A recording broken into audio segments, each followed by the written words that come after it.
À la fin du cours de la semaine dernière, j'ai oublié la formule de chaîne pour l'information. Maintenant, je suis assez content de ça parce que j'ai fait un petit effort pour mieux comprendre ce que dit vraiment cette formule. Et maintenant, je ne peux plus l'oublier. Donc, je vais juste vous donner un petit diagramme pour donner une idée intuitive de la formule avant de la prouver. Donc, on a trois variables aléatoires x, y et z. Et ce qui va nous intéresser est la quantité, l'information de x, y et z, comme ça. Et on peut penser à comme j'ai dit la semaine dernière, l'information mutuelle est un peu l'information partagée par les variables aléatoires. Et l'information de y, ou de la distribution de y, z, est plutôt l'union de l'information d'y et l'information de z. Et donc, ce qui nous intéresse est cette région-là, c'est-à-dire l'intersection de x avec l'union d'y et z. Et la formule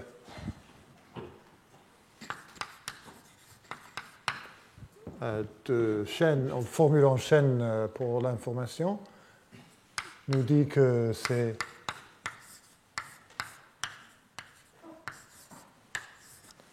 ça, c'est-à-dire cette région-là, plus ce qui reste, c'est-à-dire plus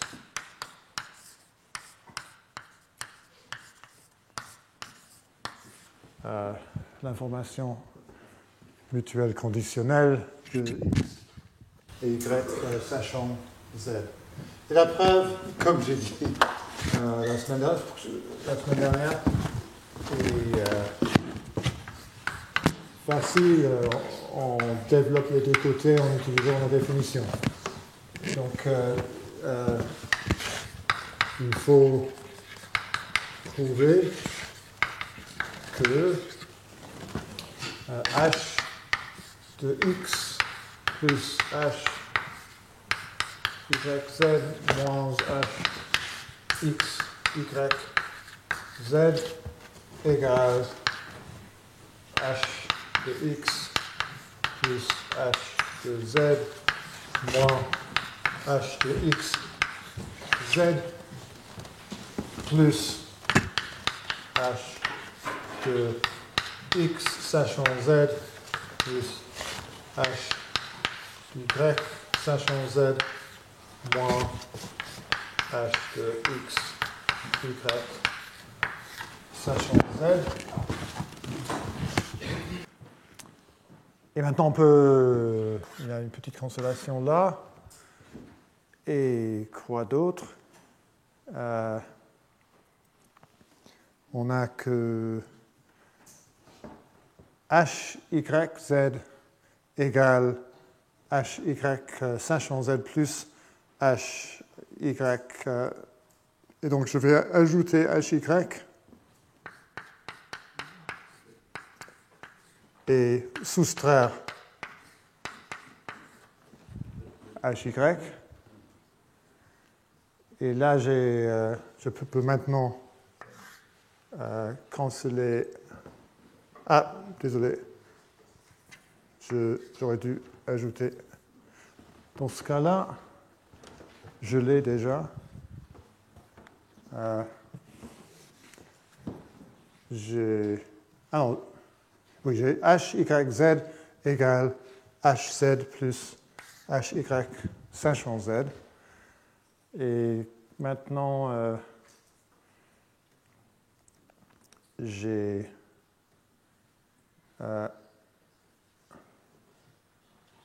h, x, z égale h, x sachant z plus hz. Donc je vais ajouter hz et soustraire hz. Et là, j'ai une cancellation là. Et finalement, je devrais avoir, oui, j'ai x, y, z égale hx, y, sachant z plus hz. Et donc, tout va bien. Et c'est fini.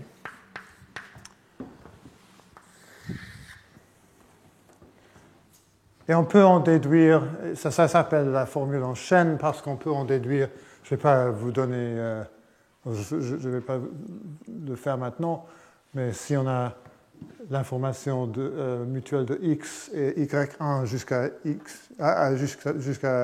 yn, ça égale l'information de x, y1 plus x, y2 sachant y1 plus, etc.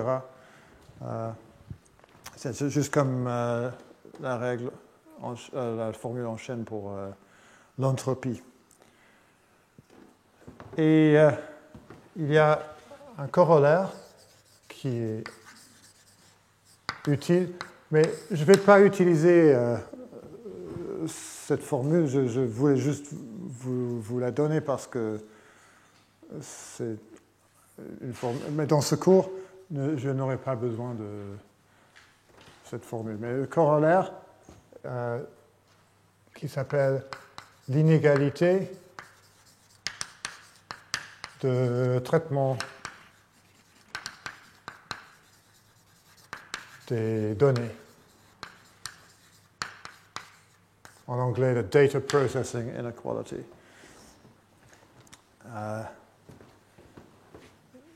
Soit x, y et z, trois variables aléatoires, telles que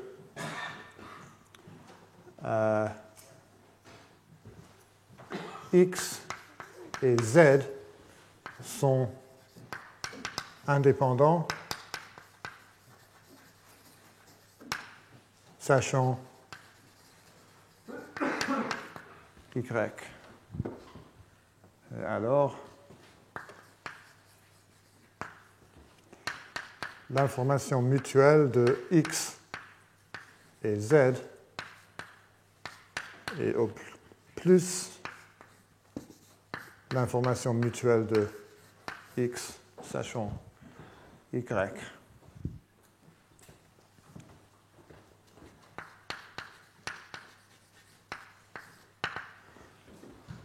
Preuve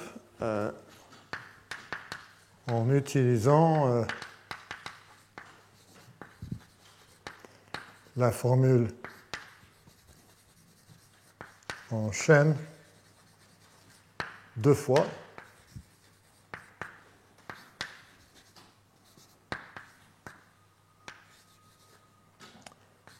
On note que... Alors, il y a une symétrie là entre y et z, et donc il y a deux formules que je peux avoir sur ce côté-là. Donc, que i x z plus i x y sachant z égale i x y plus i x z sachant y. Mais x et z sont indépendants sachant y. Donc ce terme-là est 0. Une fois qu'on sait que c'est la valeur de y, x et z sont indépendants, donc l'information mutuelle est 0. Puisque x et z sont indépendants, sachant y, i de x, z, sachant y égale 0, Et ce terme-là est toujours, l'information mutuelle est toujours non négative par sous-additivité.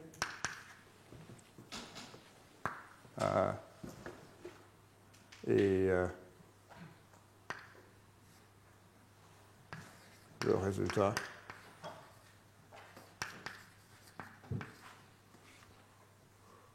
suit.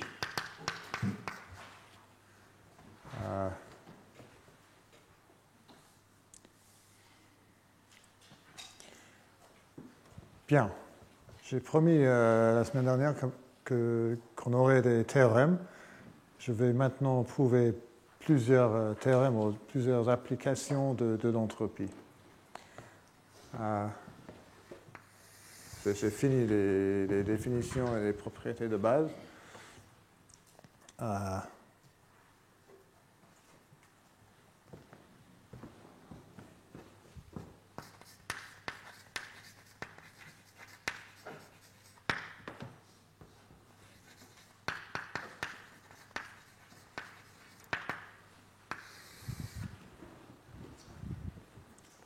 Je vais commencer par deux applications où on n'a pas besoin de nouvelles idées. Et après, je vais vous présenter un lemme important de Scherer qu'on peut utiliser pour prouver beaucoup d'autres théorèmes. Mais d'abord, c'est juste un théorème que j'aime beaucoup. Plutôt comme une introduction à l'utilisation de l'entropie dans la combinatoire. Alors,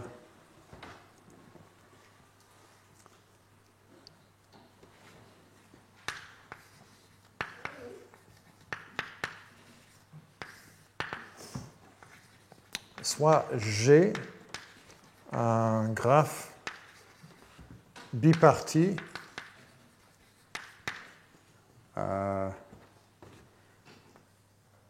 fini, et soit A et B les ensembles de sommets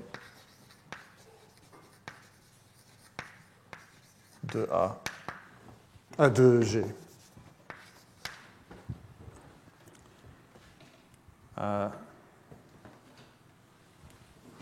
Soit alpha, la densité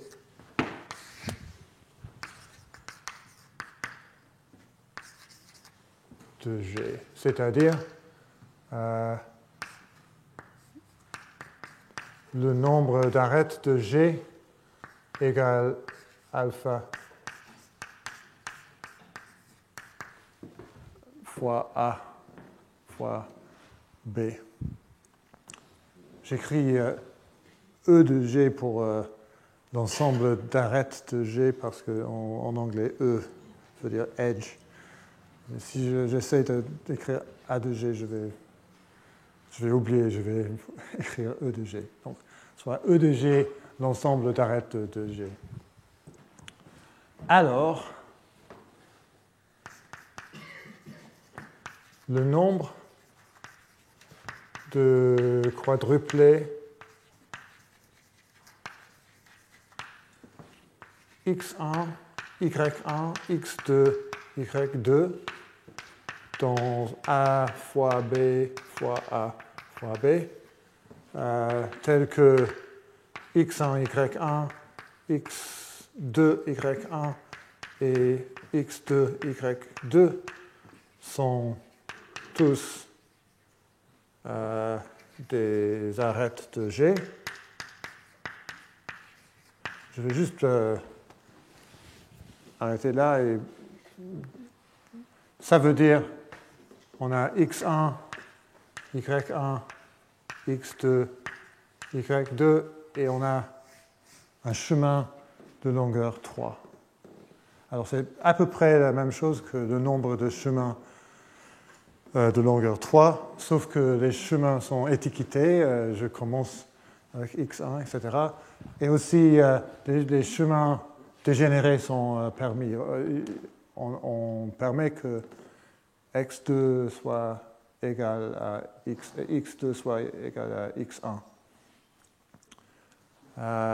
Mais c'est à peu près le nombre de chemins de longueur 3. Et au moins alpha au cube fois la taille de A au carré, la taille de B au carré. C'est-à-dire, si on choisit deux sommets indépendamment au hasard dans A et deux sommets au hasard dans B, la probabilité que toutes ces arêtes seront dans le graphe est au moins alpha au cube. Autrement dit, le nombre de ces quadruplés est au moins ce qu'on attend dans un graphe aléatoire de densité alpha. Si on choisit toutes les arêtes, ou chaque arête indépendamment de probabilité alpha, la probabilité que ce quadruplé sera dans le graphe, ou le chemin sera dans le graphe, va être, sauf quand on a un chemin dégénéré, mais si on a, dans les cas non dégénérés, la probabilité va être alpha cube. Donc pour minimiser la densité de chemin de longueur 3, il faut prendre un graphe aléatoire. C'est à peu près l'idée. Bien.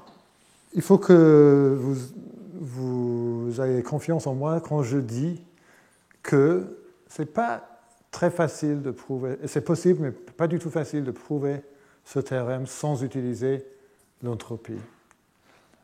Ça, c'est par opposition à un théorème assez similaire où on compte les cycles de longueur 4.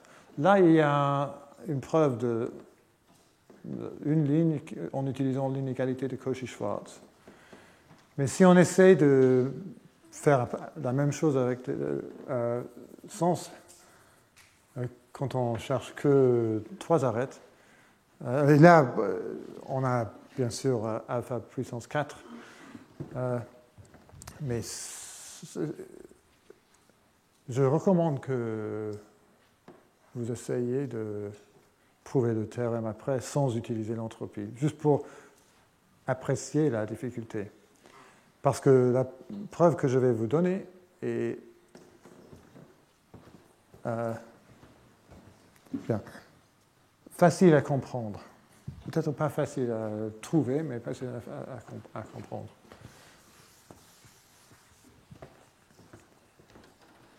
Parce qu'il y a une idée. Bien. Comment est-ce qu'on va utiliser l'entropie ?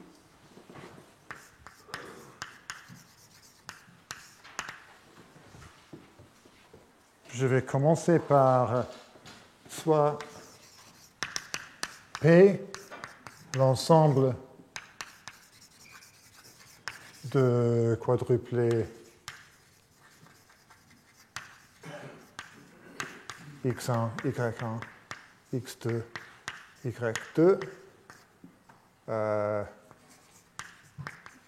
qu'on cherche, c'est-à-dire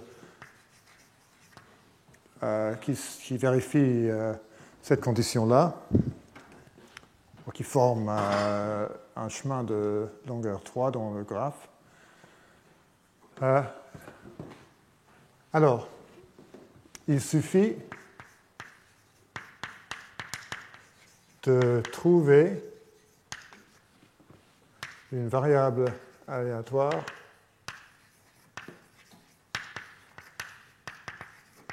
qui prend des valeurs dans P telles que h de une variable aléatoire x telle que h de x est supérieur ou égal au logarithme de alpha cube. La taille de A carré, la taille de B carré. Parce que si on fait ça, par maximalité, on sait que h de x est au plus le logarithme de la taille de P, et donc la taille de P doit être au moins alpha cube fois au moins ce qu'on veut. Donc à ce point-là, on pourrait peut-être dire, pourquoi pas juste choisir une variable aléatoire qui est distribuée uniformément sur P pour maximiser l'entropie. Mais si on fait ça, qu'est-ce qu'il reste à prouver? Il reste à prouver que le logarithme de la taille de P est au moins cela qui est vraiment clairement équivalent à ce qu'on a commencé de vouloir, à ce qu'on veut prouver. Donc on n'a rien gagné. Ce qu'on va faire à la place est de choisir une autre distribution sur P qui est plus facile à calculer en utilisant les axiomes de Khinchin. Et donc, ça c'est la vraie idée de la preuve, c'est de ne pas choisir la distribution uniforme sur P, mais une autre distribution. Et donc, on va prouver un théorème plus précis, parce que si c'est une autre distribution, donc la conclusion est plus forte, parce que par maximalité, on a perdu quelque chose en choisissant une autre distribution. Mais dans le cas extrême, la distribution va être uniforme. Mais, parce que, forcément, mais dans les cas non extrêmes, on obtient quelque chose de plus précis concernant l'entropie. Alors, c'est quoi la distribution qu'on va choisir?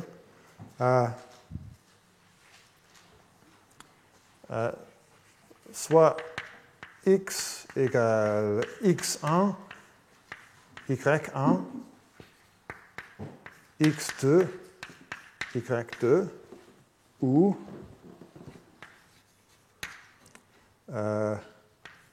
x1, y1 est choisi uniformément de l'ensemble d'arêtes de G. Je choisis les deux premiers sommets ou les deux premières valeurs en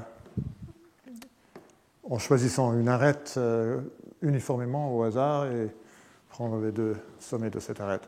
Et après, x2 est un voisin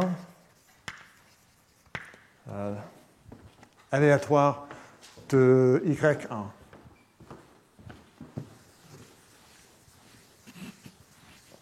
Et y2 va être un voisin aléatoire de x2.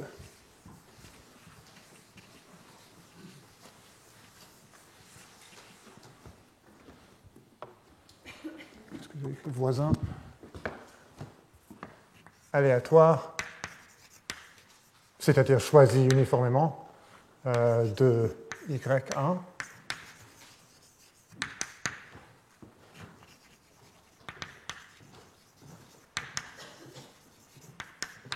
et y2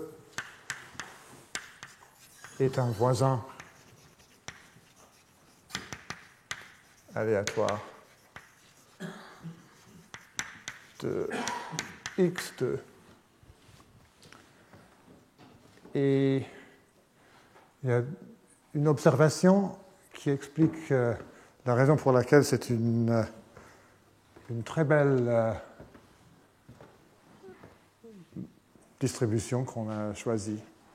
Et c'est que, je vais l'expliquer ici et après écrire quelque chose. Si on choisit x1, y1 uniformément d'entre les arêtes G.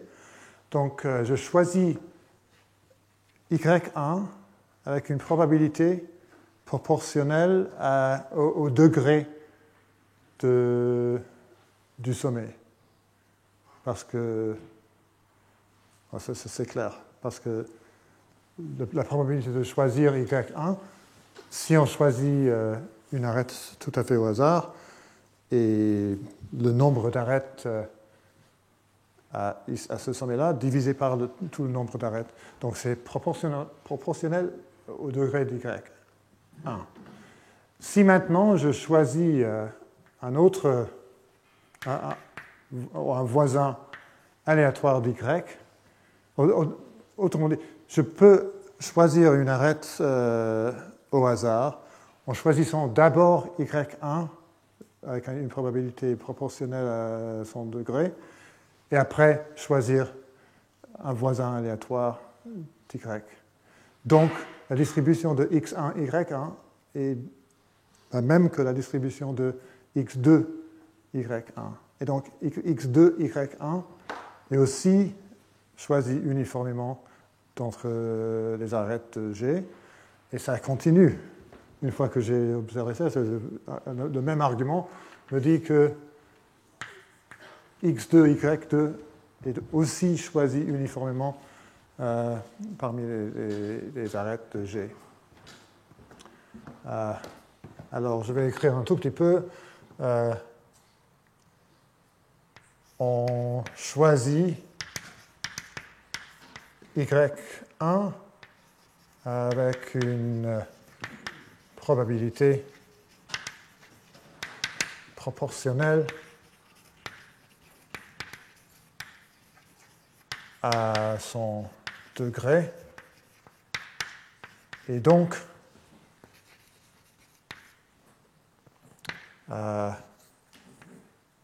les distributions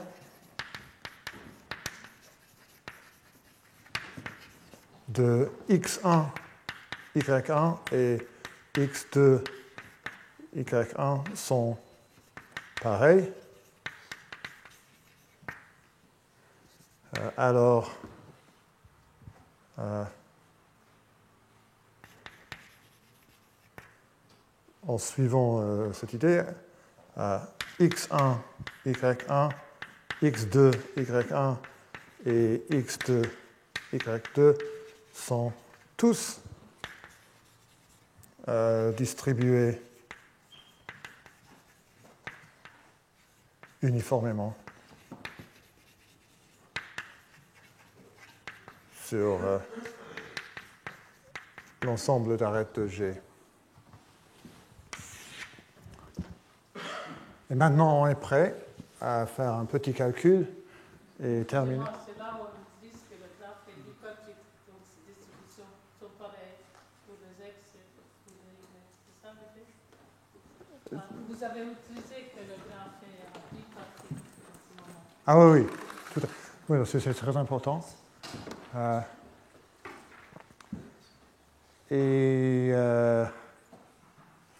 Alors, par la formule en chaîne, pour l'entropie, bien sûr, H de x1, y1, x2, y2 égale H de x1 plus H de y1 sachant y1 plus H de x2 sachant x1, y1 plus H de y2 sachant x1, y1, x2 égale. Et maintenant, on voit peut-être une autre observation que j'aurais dû faire, mais je peux faire maintenant, que une fois qu'on sait ce qui est y1, on n'a plus besoin, x1 ne nous donne plus d'informations parce que x2 est un voisin tout à fait aléatoire de y1. C'est-à-dire x2 et x1 sont indépendants sachant y1, et donc je peux éliminer x1. Et là aussi, je peux éliminer x1 et y1. La seule chose que je... Bien. Alors ça simplifie d'une... plus h de y1 sachant x1 plus h de x2 sachant y1 plus h de y2 sachant x2.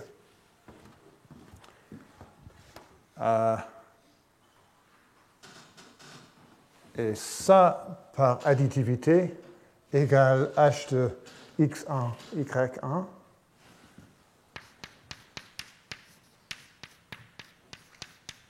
Alors ça, c'est ces deux termes-là.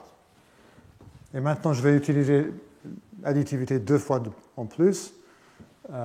Plus h de x2, y1, moins h de y1, plus h de x2, y2, moins h de x2. Et on sait que toutes ces trois entropies sont égaux à le logarithme, parce que toutes ces variables aléatoires sont distribuées uniformément sur les arêtes de G. Donc ça égale 3 fois le logarithme de la taille de E de G, moins h de x2 moins h de y1. x2 prend des valeurs dans A, y1 prend des valeurs dans B, donc par maximalité, x2 est au plus le logarithme de la taille de... Voilà, donc c'est au moins 3 logarithmes de... Bien, je vais écrire ce qu'il faut. La taille de E de G égale alpha fois A fois AB, moins logarithme de A, moins logarithme de B, égale ce qu'on veut, égale le logarithme de alpha au cube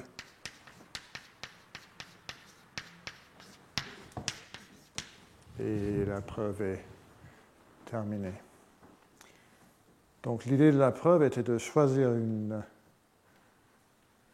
distribution qui menait à toutes ces simplifications quand on faisait des calculs, et finalement on arrive au résultat.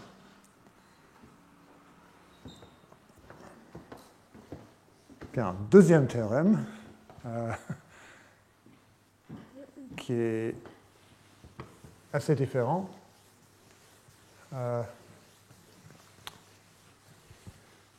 Il s'agit du permanent d'une matrice de 0 et 1. Donc je vais commencer par vous dire ce qui est le permanent pour ceux qui ne savent pas.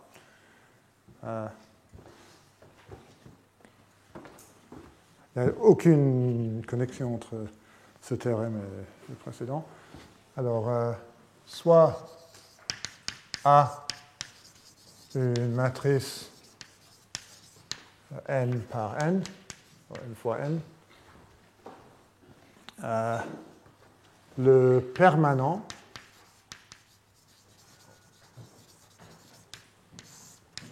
de A est la somme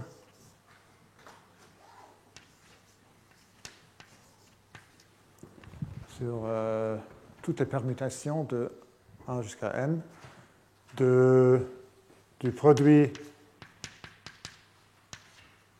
A I sigma I. Ça, forcément, ça va vous rappeler de la définition du déterminant, mais on n'a pas les signes des permutations, c'est la seule différence. Mais si vous étiez à mon cours d'il y a 2 ans, vous saurez que même si les définitions sont à peu près similaires, il y a une grosse différence entre le permanent et le déterminant. Le déterminant est beaucoup plus facile à calculer que le permanent. Il y a des résultats très importants dans la théorie de complexité qui montrent qu'il est très difficile de calculer le permanent d'une matrice. Mais quand même, le permanent est important. Et je vais juste vous expliquer un petit peu pourquoi. Si A est une matrice de 0 et 1, soit GA, le graphe, ou graphe biparti, ou XY est une arête si et seulement si AXY égale 1. C'est-à-dire, oui, c'est le graphe biparti qui correspond à la matrice.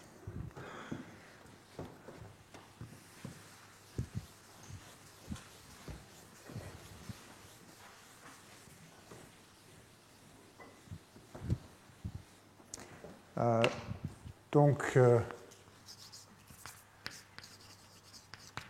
le produit A, I, sigma I sera 0 ou 1, parce que c'est un produit de 0 et 1, mais égale 1 si et seulement si la permutation sigma définit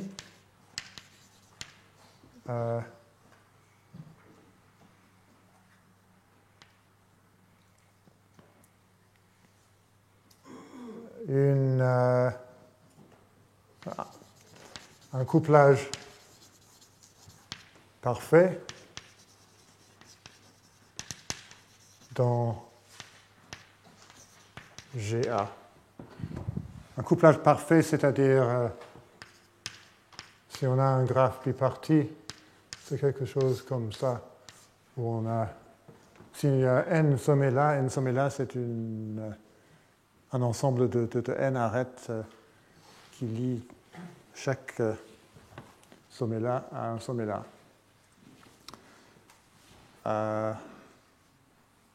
Et donc, si on a une arête entre x et sigma de x, pour chaque x, on a un couplage parfait. Et donc, et alors, le permanent de A égale le nombre de couplages parfaits dans GA. Donc il y a une significance combinatoire. C'est pour cette raison que c'est une des raisons pour laquelle le permanent est important dans la combinatoire.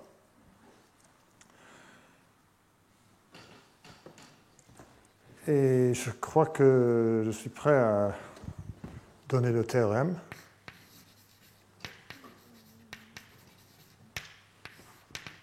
C'est le théorème de Bregman.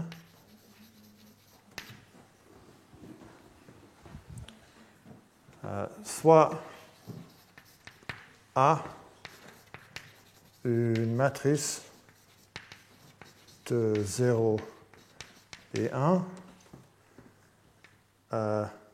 et pour chaque x, soit d de x, le nombre de 1 dans la ligne x.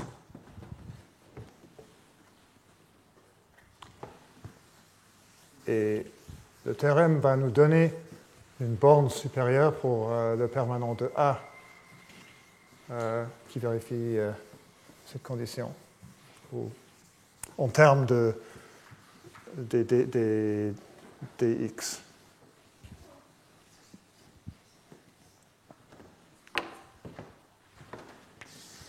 Alors, le permanent de A est au plus le produit de d de x factoriel puissance 1 sur d de x. Et je vais juste vous donner un exemple pour montrer que c'est une borne naturelle pour le problème. D'abord, si on prend une matrice pleine de 1, une matrice R fois R, le permanent égale le factoriel de R. Et le factoriel de R égale le produit de I entre 1 et R d de x factoriel puissance 1 sur, parce que c'est R factoriel puissance 1 sur R, mais tout va être, on a ça R fois, on arrive à R factoriel. Mais aussi on peut montrer facilement que si on a une matrice avec des blocs et 0, le permanent de cette matrice est le produit des permanents de ces matrices-là. Et donc, ce résultat est exact, ou cette borne est exacte pour toute matrice qu'on peut construire comme ça. Mais on va montrer que ça... Alors, il y a beaucoup de cas d'égalité pour ce théorème. Et maintenant, et c'est un théorème Bregman l'a prouvé sans utiliser l'entropie. Mais la preuve que je vais vous donner maintenant est très élégante et plus simple que celle de Bregman.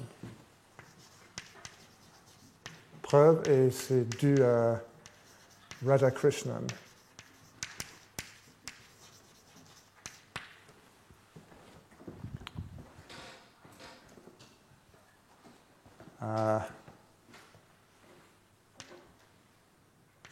Soit sigma, une permutation choisie uniformément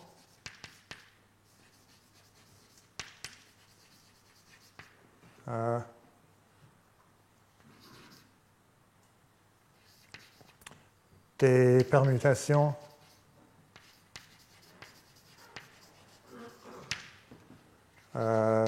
qui définissent des couplages. Non, je vais vous recommencer. Je vais juste dire soit sigma, un couplage parfait.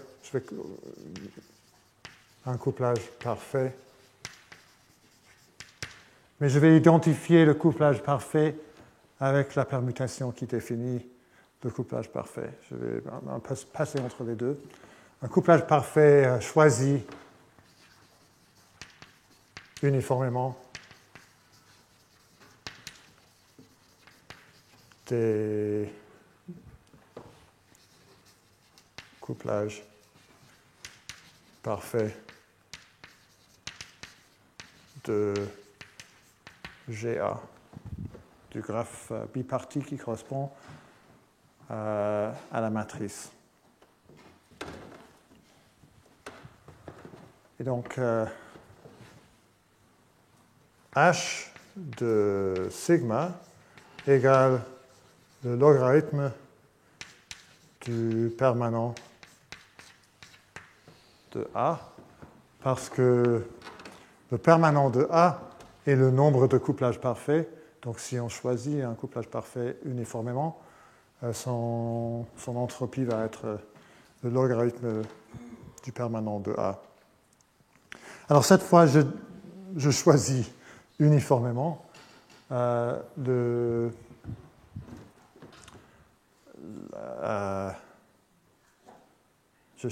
choisis sigma uniformément, mais il y a une différence entre ce théorème et le précédent. Cette fois, je veux une borne supérieure pour cette entropie, donc je n'ai pas vraiment le choix de choisir une autre distribution avec une entropie plus petite, mais pour la preuve d'avant, j'avais le choix. Donc je dois... Donc c'est un peu moins clair comment on va l'utiliser, mais c'est l'idée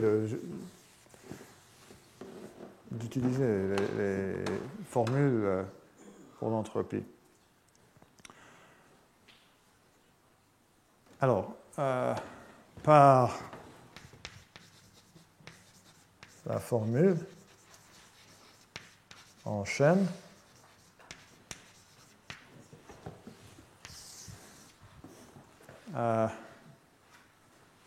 H... Ah, non, il y a quelque chose que j'ai oublié. Soit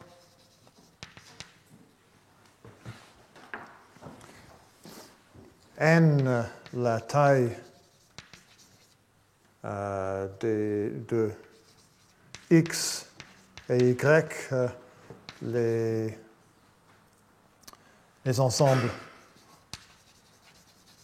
de sommets de GA, et soit pi de 1 jusqu'à n à x, une bijection aléatoire choisie uniformément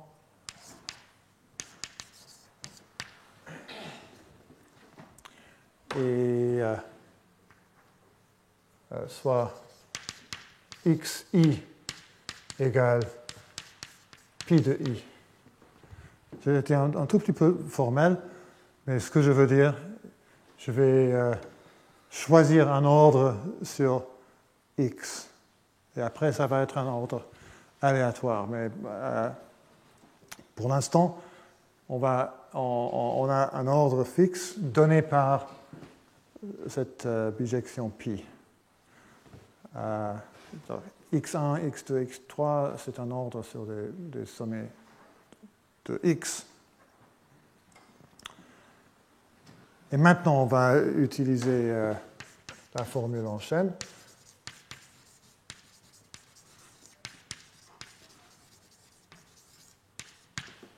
H de sigma égale H de... Alors, pour savoir sigma, il faut savoir ce qui est sigma de x1, et après savoir ce qui est sigma de x2, sachant sigma de x1, plus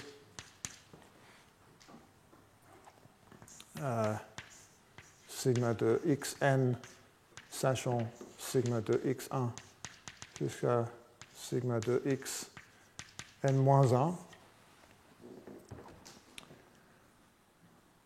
Et maintenant, c'est quoi l'entropie de sigma de x1? C'est le degré de... C'est le logarithme du degré de x1. Parce que... Ah non, c'est au plus. Il y a une inégalité. Parce qu'on ne sait pas que sigma de x1 est distribué uniformément entre les voisins de x1, mais sigma x1 doit être un des voisins de x1, et donc son entropie est au plus le logarithme du degré de x1. Alors, sigma de xi choisit le voisin de xi dans le couplage parfait. Alors maintenant, ça devient un tout petit peu plus compliqué. C'est quoi l'entropie de sigma de x2 sachant sigma de x1? Alors sigma de x2 doit être un voisin de x2, mais on ne peut pas choisir sigma de x1. Mais peut-être sigma de x1 n'est pas un voisin de sigma de x2, ou peut-être il l'est. Et donc, c'est un peu difficile de savoir ce qu'on peut écrire. Donc, je vais écrire quelque chose un tout petit peu compliqué sur plus l'espérance sur sigma de d sigma x1 de x2. Et ça veut dire quoi? Ça veut dire le degré de x2 si sigma de x1 n'est pas un voisin de x2, ou le degré de x2 moins 1 si sigma de x1 est un des voisins de x2. Je vais écrire quelque chose après, mais pour l'instant, plus l'espérance sur sigma de dx1 jusqu'à xn-1 sigma xn, ou par dx1 jusqu'à xi-1 sigma de xi, je veux dire la taille... Ah, j'ai oublié les logarithmes aussi.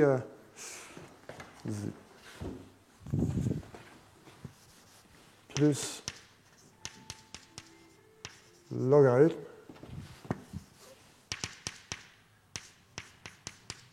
et un logarithme là égale la taille du voisinage de xi moins sigma x1 sigma x i-1. Voilà.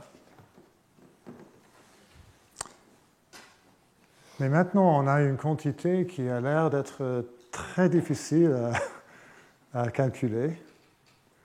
Et on a besoin d'une idée. Heureusement, il y a une idée qui simplifie beaucoup le calcul. Et l'idée est de choisir un ordre aléatoire et prendre la moyenne de cette expression sur tous les ordres possibles des sommets. Et ça va simplifier beaucoup les choses. Alors, cela est vrai pour tout ordre pi sur x, et donc on peut prendre la moyenne.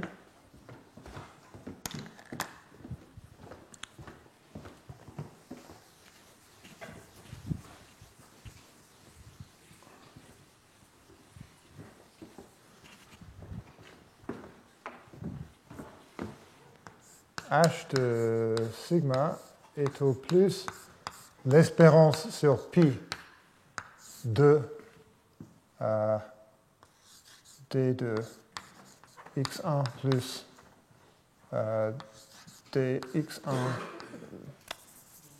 logarithme de d de x1 plus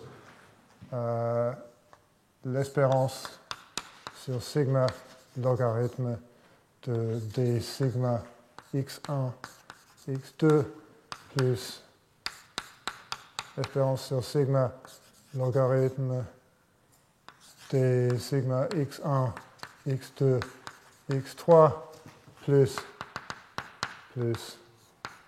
l'espérance sur sigma logarithme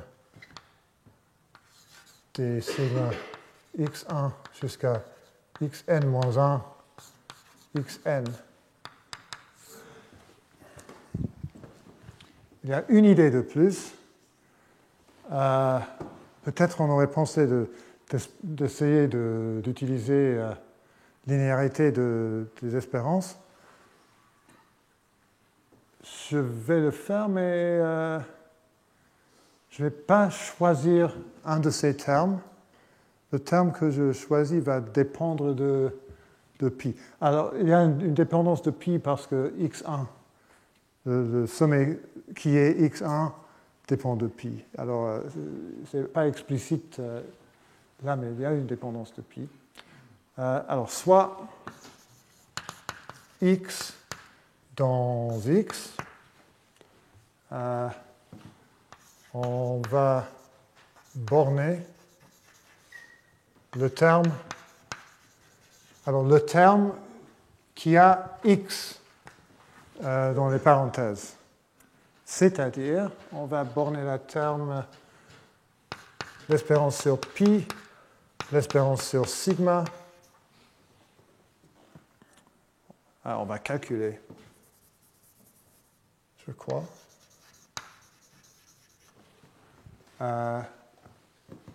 Logarithme d sigma x 1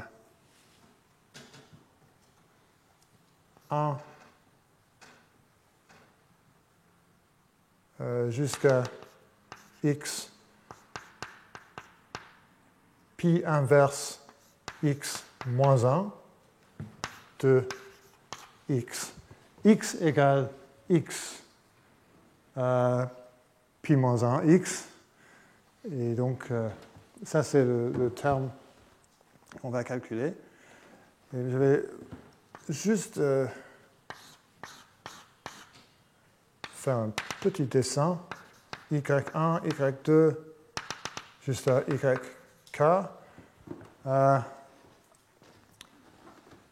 Alors, il y a x là.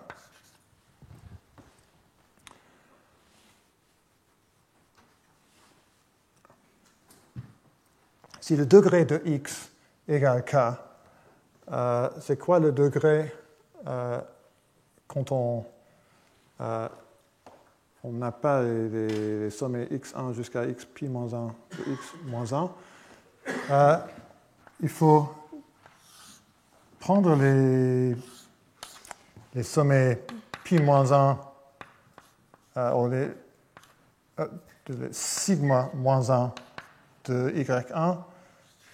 Alors, j'ai oublié, mais je veux échanger l'ordre des espérances.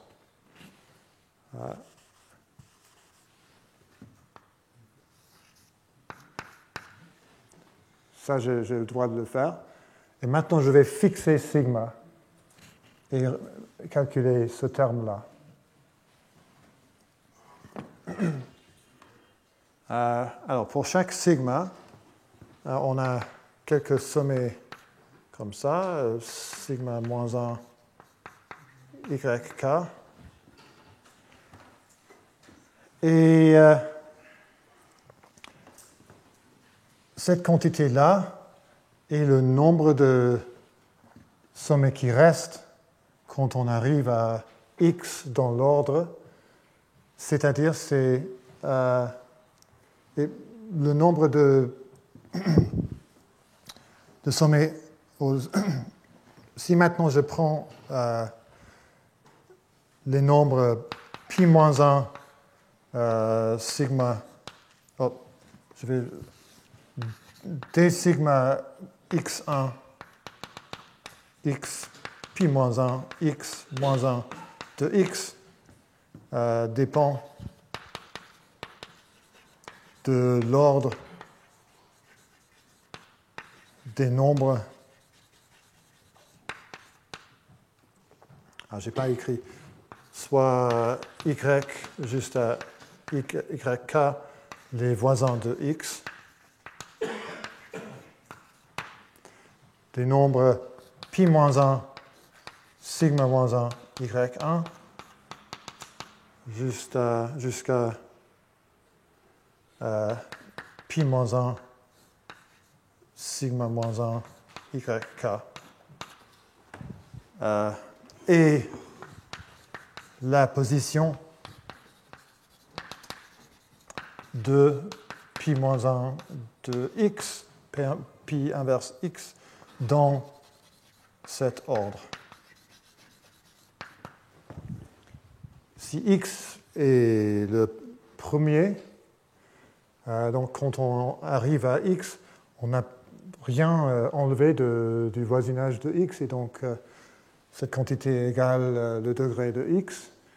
Mais si on a enlevé 4 voisins, c'est ce nombre moins 4.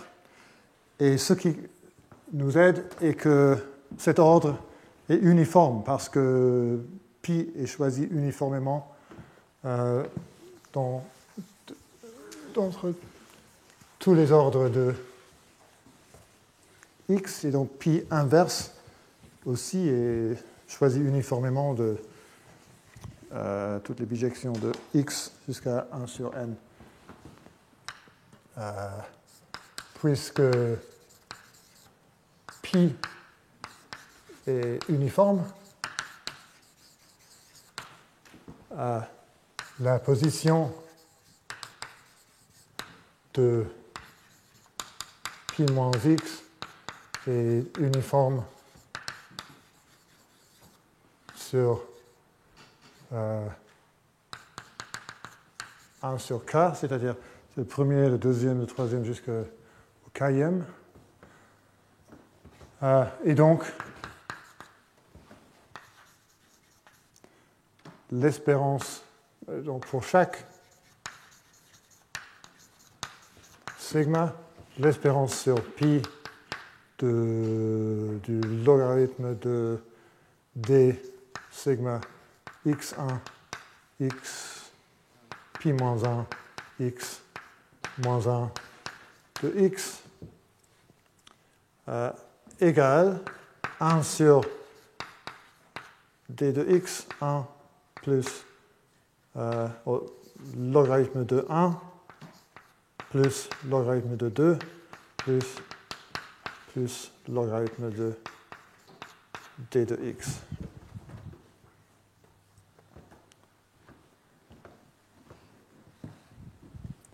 Égale logarithme de d de x factoriel divisé par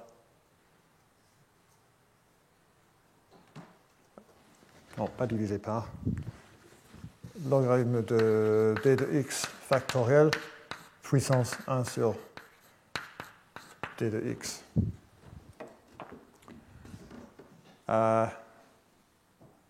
Et donc, on est presque fini. H de sigma est au plus la somme sur x, logarithme de dx factoriel puissance 1 sur d de x, ce qui implique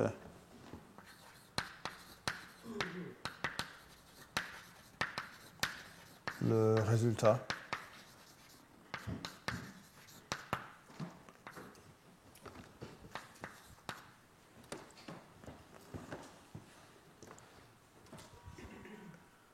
C'est un exemple d'une preuve qui est, d'un certain sens, facile, mais difficile à juste voir ce qui se passe là, mais quand on y réfléchit, on voit que c'est vraiment le cas que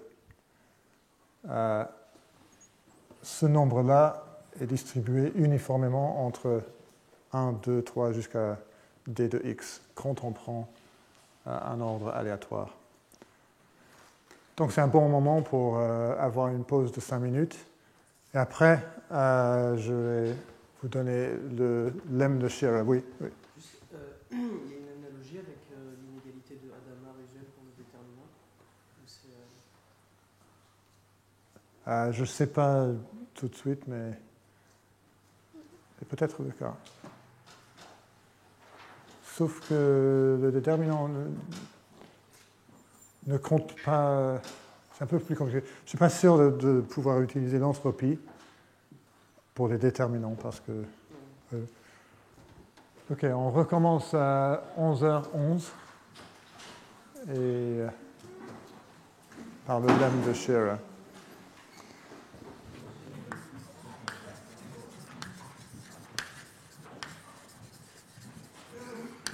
Le lemme de Shearer et quelques conséquences.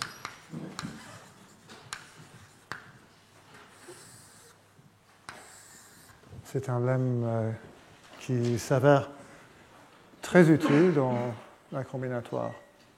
C'est assez simple à prouver. Soit x1 jusqu'à xn, une suite de variables aléatoires.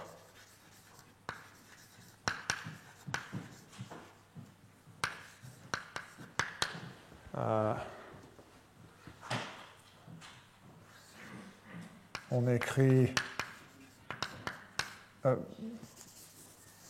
si A est un sous-ensemble de 1 jusqu'à n, on écrit xa pour xi i dans A. Et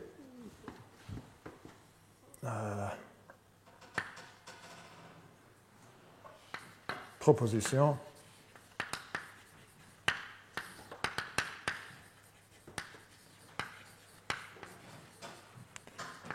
qui s'appelle le lemme de Shearer, soit x1 jusqu'à xn, soit x égale x1 jusqu'à xn, une variable aléatoire.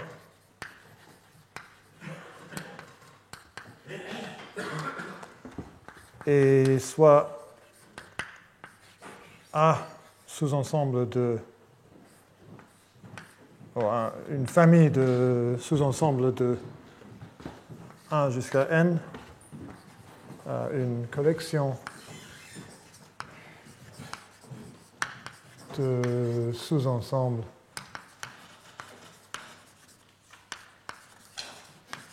de n tel que pour chaque i, il y a au moins R ensemble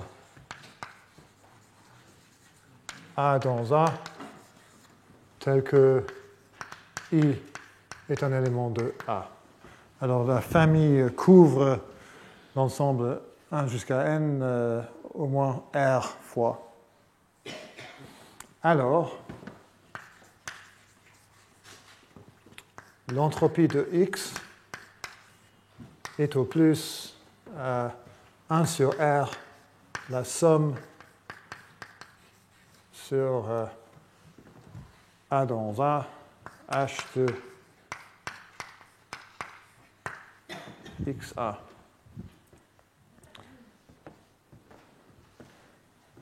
Ce lemme est une généralisation de subadditivité. parce que si je prends pour ma famille A des ensembles 1, 2, 3 jusqu'à n, j'arrive à la conclusion R égale 1, j'arrive à la conclusion que h de x est au plus la somme de toutes les entropies h de xi. Donc, et maintenant, j'ai par exemple que h de x1, x2, x3 est au plus la moitié de h de x1, x2 plus h de x2, x3 plus h de x1, x3. C'est un cas du lemme de Scherer.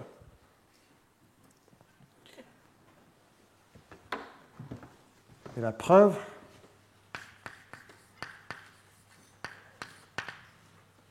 soit A, un élément de A, et soit A égale A1 jusqu'à AK, où A1 est inférieur à A2, inférieur à AK, alors H de XA par la formule en chaîne égale H de XA1 plus H de XA2 sachant XA1 plus jusqu'à H de XAK sachant XA1 jusqu'à XAK-1. Et maintenant, je vais utiliser submodularité pour conditionner, ou pour, sur un petit peu plus.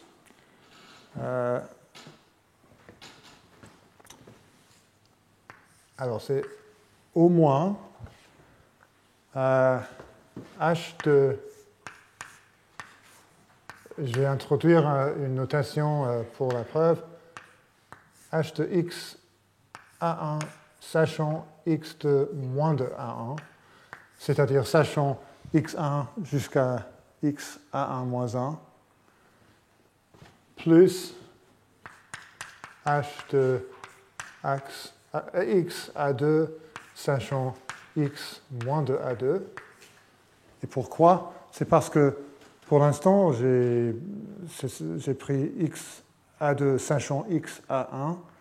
Maintenant, je vais prendre toutes les variables x1 jusqu'à x A2 moins 1, dont x A1 est une. Et donc, j'ai conditionné sur plus de variables, et par submodularité, l'entropie conditionnelle a diminué, ou n'a pas augmenté. Plus H à K, sachant X à moins K, par submodularité.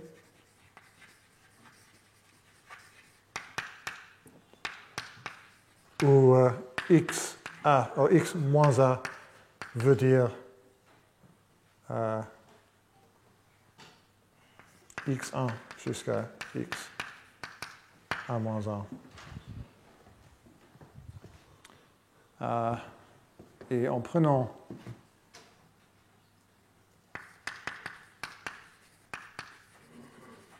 la somme sur tous les ensembles A dans la famille, on déduit que la somme des entropies H de XA est au plus la somme de toutes ces expressions à droite ici.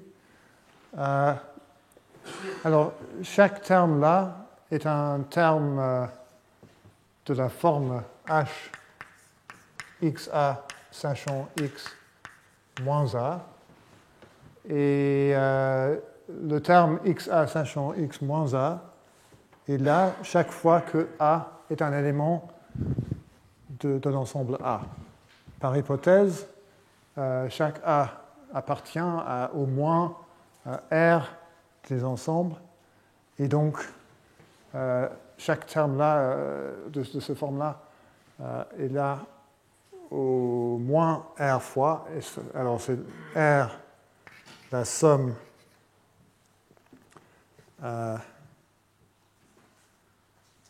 H de xa sachant x de moins a en utilisant l'hypothèse.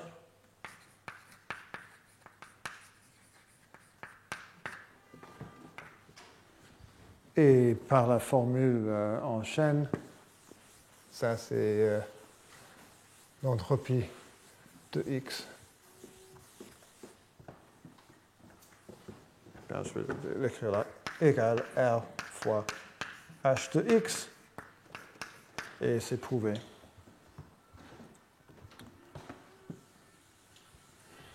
Il y a aussi une variante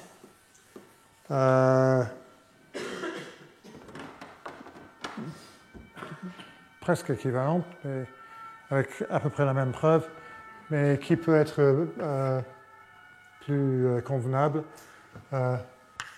Variante soit mu, une distribution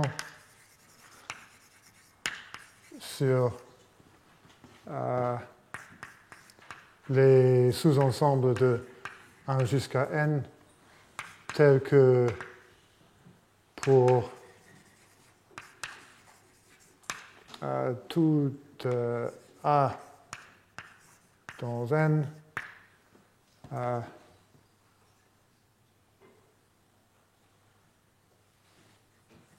soit A, un sous-ensemble aléatoire, c'est plus facile de dire ça, un sous-ensemble aléatoire de n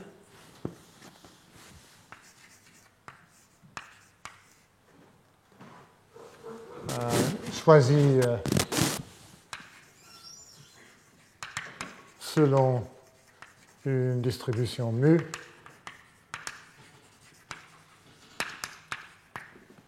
et supposons que pour tout A dans n, la probabilité que A est un élément de A est au moins alpha. Alors, l'entropie de X est au plus alpha moins 1, l'espérance de H de XA. Peut-être que je vais écrire l'espérance selon la distribution mu de l'entropie de XA. Et pour la preuve, comme je dis, c'est à peu près la même idée. Donc je ne vais pas écrire beaucoup.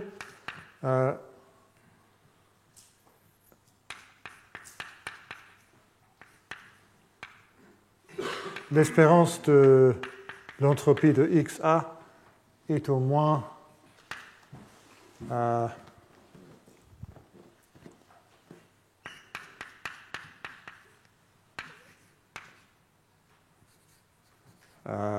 I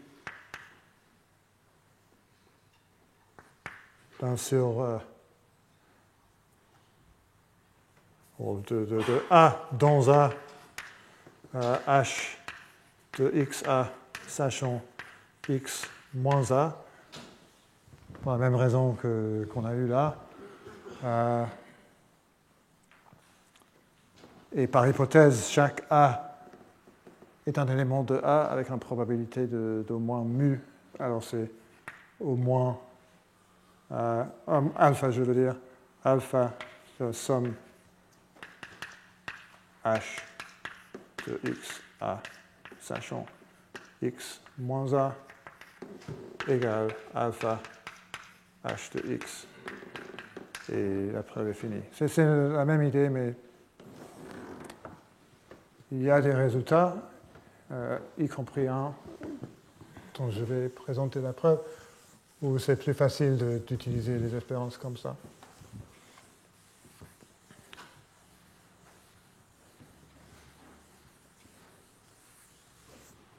Et peut-être c'est...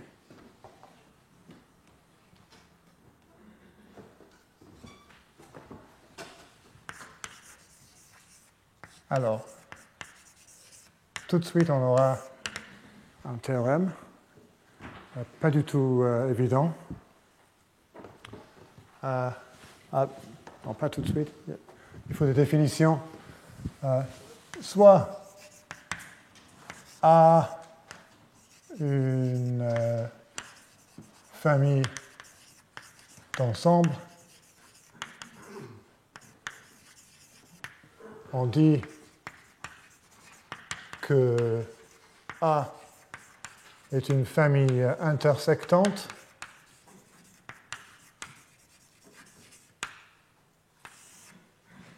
Si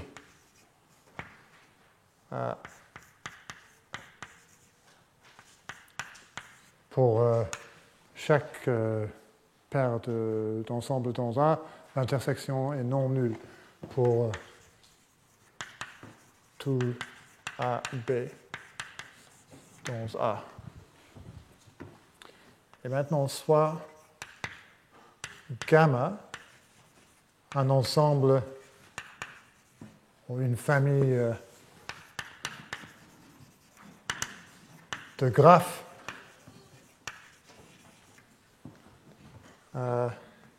avec le même ensemble X de sommet.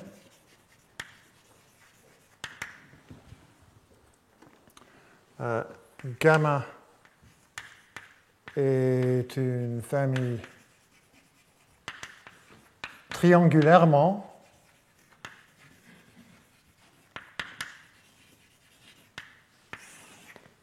intersectante.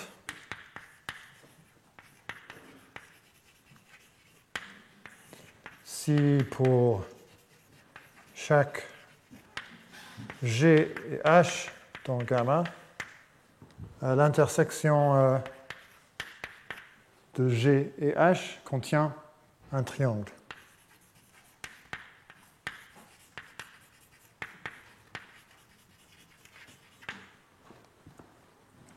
Alors, le problème qu'on va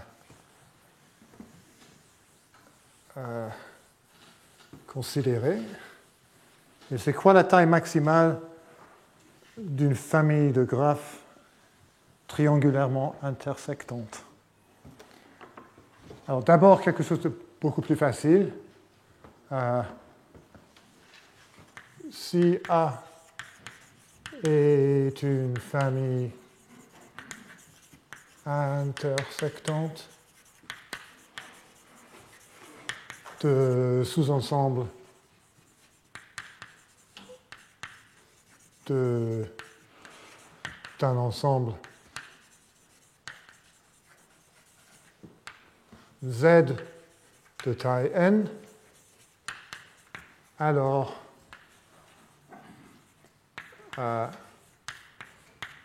le nombre d'ensembles qu'on peut prendre on ne peut jamais choisir un ensemble A et le complément de A.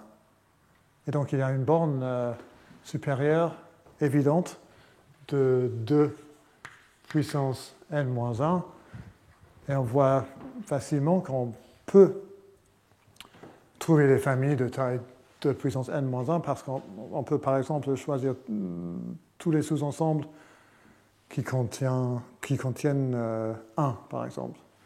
Et donc on aura là une famille intersectante de taille 2 puissance n-1, ou si n est impair, on peut choisir tous les ensembles de taille plus n sur 2.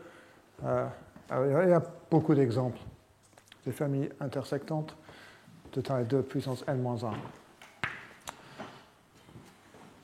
Si on a une famille, comment choisir une grande famille triangulairement intersectante?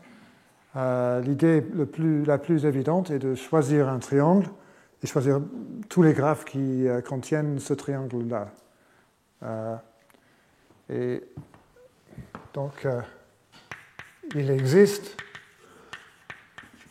des familles de graphes triangulairement intersectantes. Il existe une famille, disons, intersectante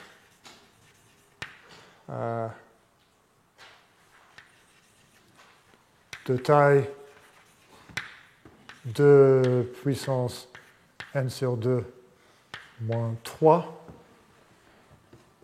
où n est la taille de l'ensemble de sommets du graphe. Et c'est ça parce qu'on a le choix de 2 parmi n arêtes, mais si on choisit un triangle et on insiste que ce triangle est contenu dans tous les graphes, le choix pour 3 des arêtes est fait en avance, et donc il reste 2 puissance n sur 2 moins 3. Et pour montrer que c'était la borne, trouver une borne supérieure de 2 puissance 2 parmi n moins 3 était un problème ouvert depuis longtemps, maintenant résolu. On sait que c'est la borne, cette famille est la famille la plus grande qu'on peut prendre, mais ça c'est un résultat assez difficile qui n'utilise pas l'entropie. Je vais vous donner une preuve plus facile, mais pas aussi évidente que ça, pour arriver à une borne de 2 puissance 2 parmi n moins 2. Alors, 2 fois ce qu'on aimerait, l'idéal, mais... Alors, théorème.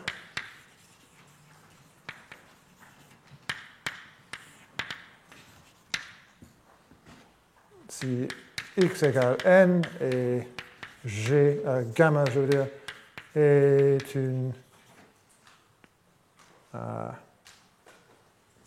famille triangulairement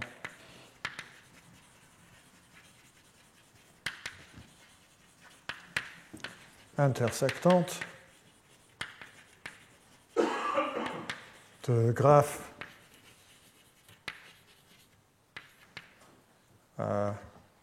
sur x, alors gamma de plus 2 puissance n, 2 parmi n moins 2.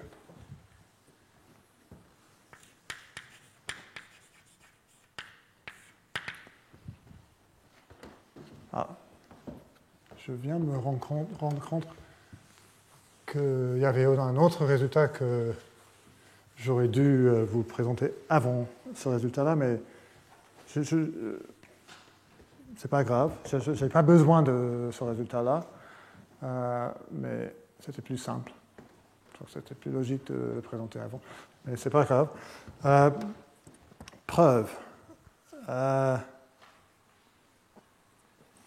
On va bien sûr appliquer le lemme de Shearer, mais il faut choisir une famille A pour utiliser le lemme de Shearer. Alors, et on va utiliser la variante là. Pour chaque R qui est un sous-ensemble de X, soit GR, le graphe complet sur R, l'union de ça avec le graphe complet sur le complément. Alors si X là et je divise X en R et X moins R, et je prends toutes les arêtes là et toutes les arêtes là et aucune arête entre les deux.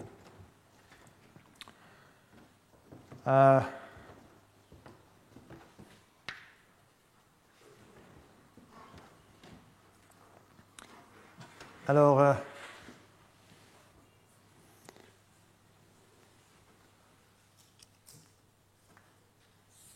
X, soit G, un graphe choisi uniformément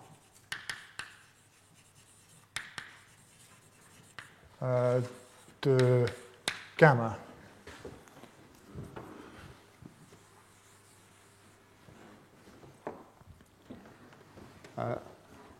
H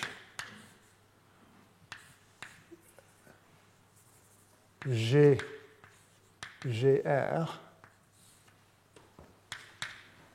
Alors, que veut dire ça?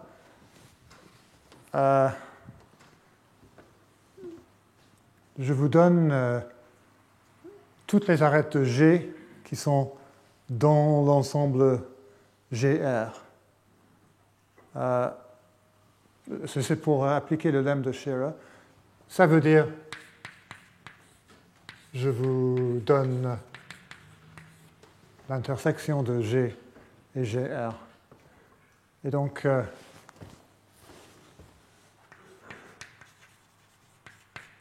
par le lemme de Shearer, H de G est au plus deux fois l'espérance, deuxième variante, l'espérance sur R, H de G, intersection GR, parce que pour chaque arête E, la probabilité que E appartient à GR égale 1 sur 2. Pourquoi? Parce que si je choisis R, si E est l'arête X, Y, il faut que soit X et Y sont dans R, soit X et Y sont dans le complément de R. Et la probabilité que X et Y sont... Je prends un coloréage aléatoire de X et la probabilité que X et Y ont la même couleur est 1 sur 2.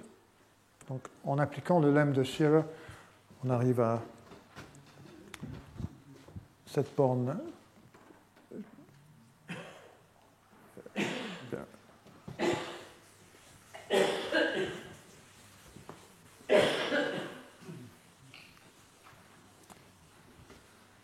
J'ai pas dit, mais j'ai choisi R uniformément tous les sous-ensembles de X. Et maintenant, il y a une observation qui est la clé de la preuve. La famille pour toute R, la famille G intersection GR, G élément de gamma, est intersectante. Pourquoi? Parce que si G et G' sont des éléments de gamma, alors G intersection G' contient un triangle T, et tout triangle a une intersection non vide avec GR. Parce que j'ai deux clics, un triangle à 3 sommets par le principe des tiroirs. Il doit y avoir au moins 2 sommets dans une des deux parties. Et donc, il y a une intersection. Et alors,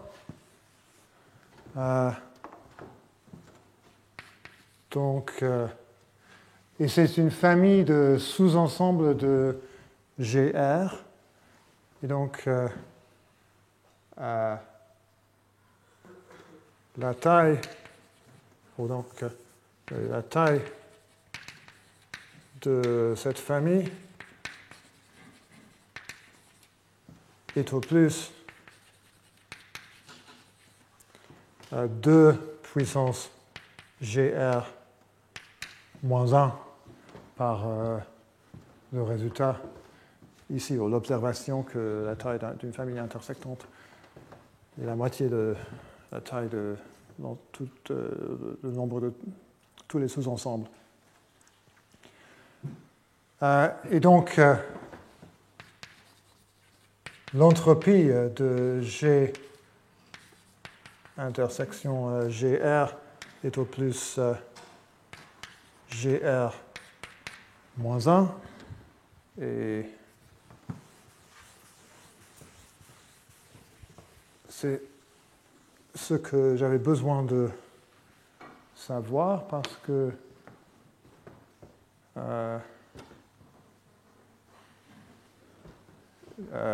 j'ai cette borne supérieure. Et alors, H de G est au plus 2 fois l'espérance de GR moins 1. Et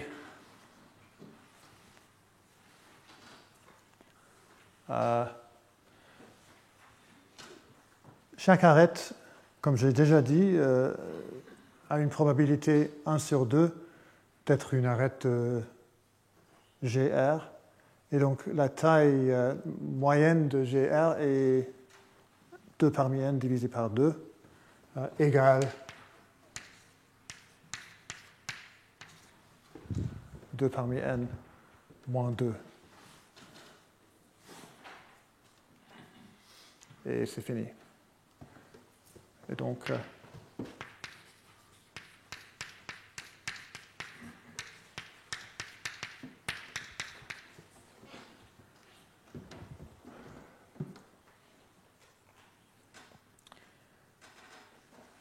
et maintenant, ce que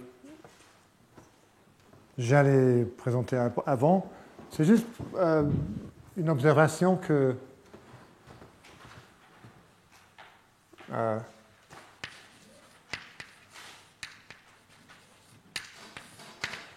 le lemme de Shearer est très proche à un théorème très connu de Loomis et Whitney, ou une inégalité. Alors, soit A, un sous-ensemble de Z puissance D, et pour toute E, un sous-ensemble de D, soit PE, la projection de A sur le sous-espace de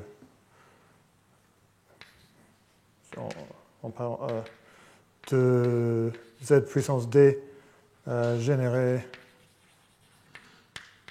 par les coordonnées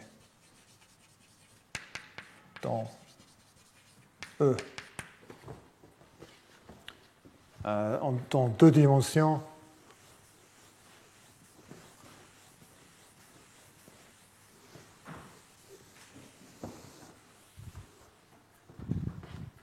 Si j'ai un ensemble comme ça, j'ai une projection dans cette direction-là et une projection dans cette direction-là. Et l'inégalité, alors, maintenant, soit E est une famille de sous-ensembles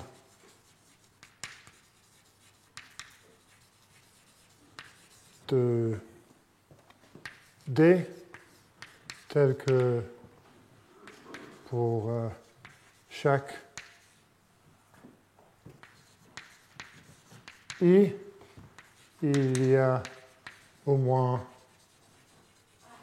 R E dans E, tel que I est un élément de E, alors la taille de A est au plus le produit des tailles des projections de A puissance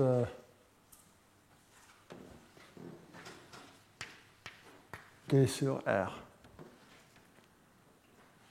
Et un cas particulier qui est important, si R est D-1, les projections dans les directions 1, 2, 3, on a D sur D-1.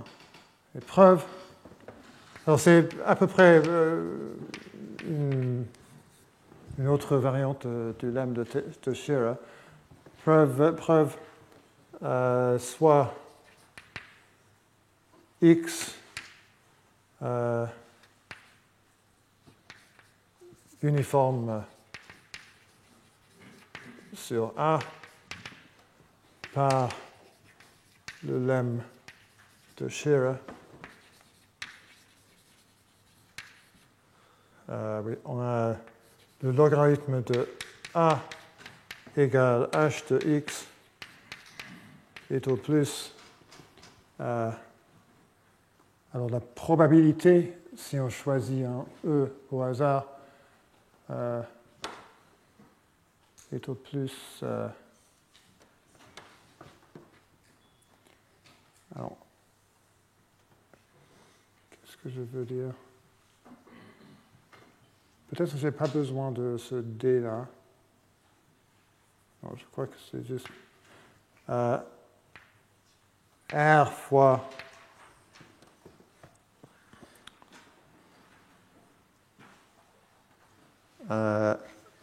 la somme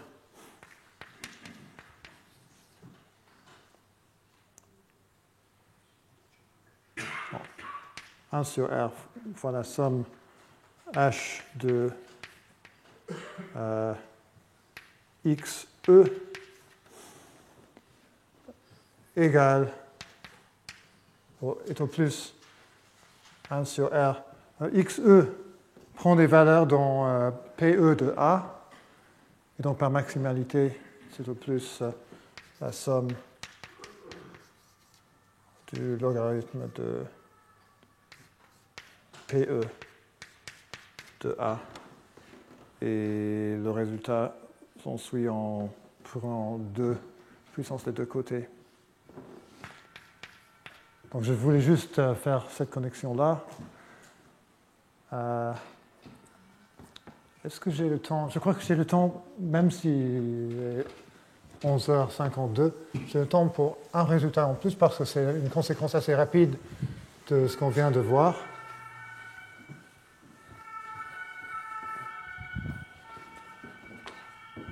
Sinon, je vais le finir la semaine prochaine. Théorème, c'est une inégalité isopérimétrique. Soit A, un sous-ensemble de Z puissance D, un sous-ensemble fini,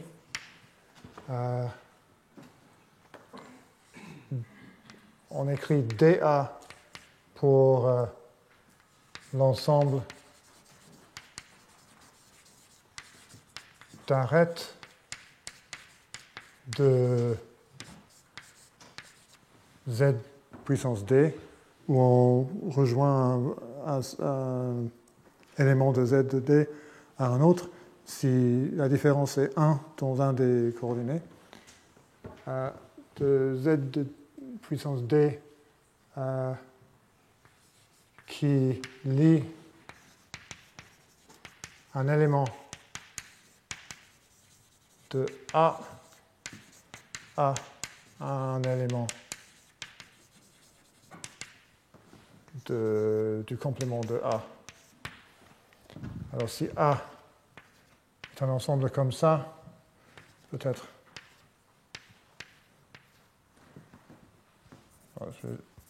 la frontière de A, la frontière par A, est cet ensemble d'arêtes là.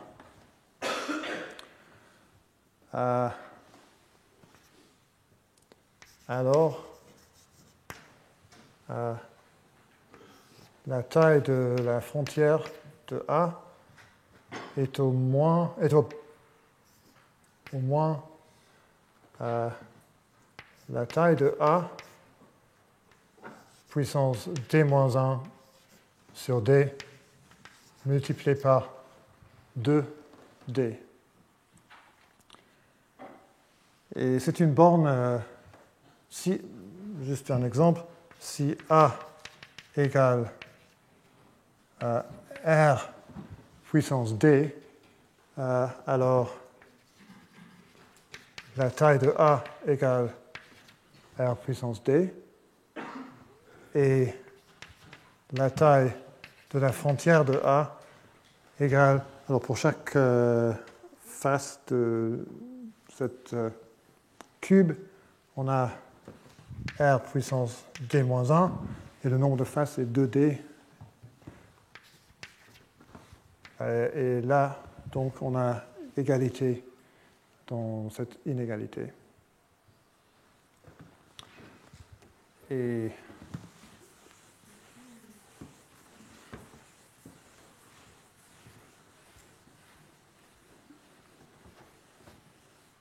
la preuve,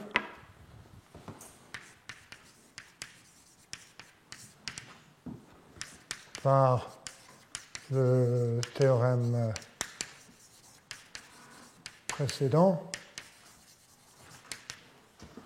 la taille de A est au plus le produit des tailles de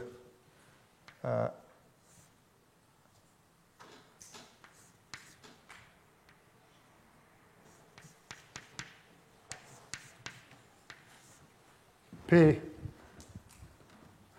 je vais prendre la projection sur tous les coordonnées sauf I, c'est-à-dire la projection en direction I, mais dans ce contexte-là, c'est plus naturel. Puissance 1 sur D-1, parce que chaque élément appartient à D-1 des ensembles. Mais si on écrit DI de A pour la partie de DA en direction I, alors DI de A est au moins. Alors, on projette dans une certaine direction. Si on a un élément de la projection, il y a tout un ensemble qui est au-dessus. Et la taille de la frontière en direction I, il y a au moins une arête là et une arête là. Il peut y avoir d'autres arêtes aussi, mais au moins on prend l'élément maximal et l'élément minimal. Il y a une arête qui rejoint A à un sommet qui n'est pas dans A. Alors c'est au moins 2 fois la taille de PI de A. Ici, je vais utiliser l'inégalité des moyennes arithmétiques et géométriques pour dire je vais mettre là. Alors ça égale. Je n'ai pas de place. Alors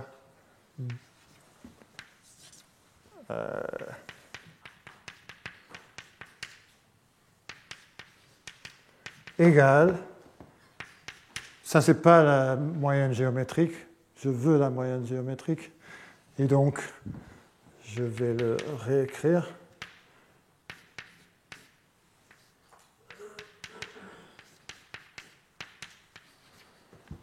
Bien, j'ai triché, et donc il faut mettre D sur D-1. Et maintenant, je peux utiliser l'inégalité pour dire que c'est au plus la somme 1 sur D P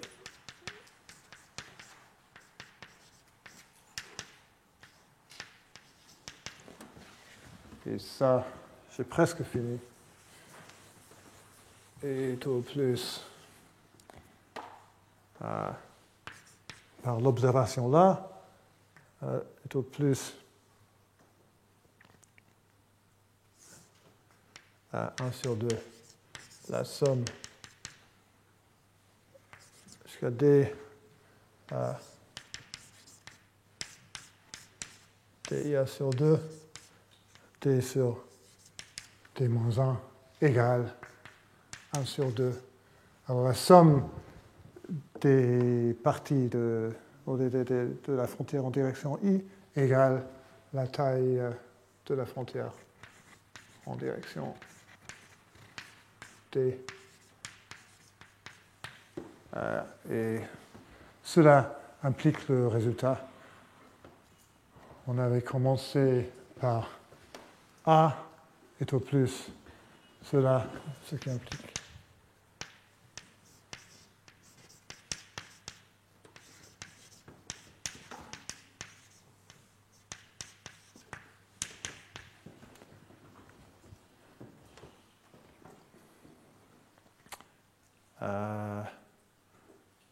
je crois qu'il y a un résultat de plus, c'est l'inégalité isopérimétrique dans le 0,1 puissance n, qui est prouvé d'une façon assez similaire, mais il vaut la peine de le voir. Et donc je vais vous donner ça juste au début de la semaine prochaine. Et après, on va parler de d'un problème très fascinant. C'est le problème qui concerne des familles d'ensembles stables par union. Il y a une conjecture toujours ouverte, mais il y a un résultat très impressionnant qui est une percée qui donne une borne beaucoup meilleure qu'on avait avant. Merci et à la semaine prochaine. Et s'il y a quelqu'un d'autre qui veut s'inscrire plus officiellement, vous pouvez venir me voir.